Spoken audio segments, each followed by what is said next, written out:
Tämä on Topin luonnon ilmiössä. Esittelemme täällä talven, kesän, kevään ja joulun aiheita. Ensimmäisenä voisimme esitellä vaikka Herra Kuun. Terve Herra Kuu! Seuraavaksi esittelisimme Lumihiutaleen. Terve Lumihiutale! Seuraavaksi esittelisimme Kukan. Terve Kukkanen! Seuraavaksi esittelemme meille kaikille rakkaan henkilön. Mr. Aurinko. Mutta meidän on taas siirryttävä vähän ikävempiin uutisiin. Meille tuli lumiukka. Moikka herra lumiukka. Kiva tavata sinuakin joskus. Mutta sitten tuli taas kesä ja tuli onnen apila. Neliapila. Terve Neliapila. Kiva tavata sinuakin. Seuraavaksi esittelemme ihan erilaisia kukkia. Tämä on Aprilla. Tämä on Ruusu.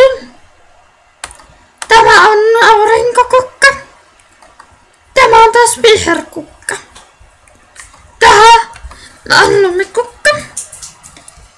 Ja tätä me olemme odottaneet. Tämäkin on aprikoosikukka. Terve vaan kaikki kukat ja hei hei! Esittelemme nyt internetin ihmeellistä maailmaa. Ja mitä internetissä tapahtuu? Tämä luonnonilmiö on internet. Joku tiedemies keksi sen joskus. Kerrotaanpa internetissä sattuvia asioita. Sieltä voit tilata vaikka lennon. Sieltä voi kysellä kaikenlaista. Siellä on vääriä vastauksia. Siellä on YouTubessa lauluja. Siellä on jossain sivustolle rauhaa. Siellä voi myös leikata pois jotain, vaikka lasten tehtäviä. Siellä on myös paikallispäärien nimet. Voitte käydä katsomassa. Siellä on deittisivustoja. Siellä on navigointikuppilaille. Siellä on kuvia kuninkaallisista. Siellä on pahoja uutisia ja hyviä uutisia. Sieltä voi ostaa vaikka mitä. Seuraavaksi kertaamme laulusta.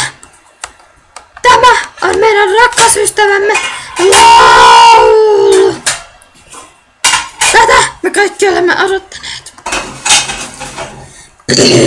Laulussa voi syttyä kysymyksiä. Ne vaan syttyvät niin kuin tuosta noin. Laulussa voidaan laulaa kuninkaallisista. Laulussa on ihanaa, kun se on niin hyväntuulinen. Kerrotaanpa kuppilassa tapahtuneita asioita. Kuppilassa tapahtuu hyviä ja huonoja asioita. Hei hei, tuolla on Topisol. Kertaamme taas jälleen joskus, mitä täällä tapahtuu.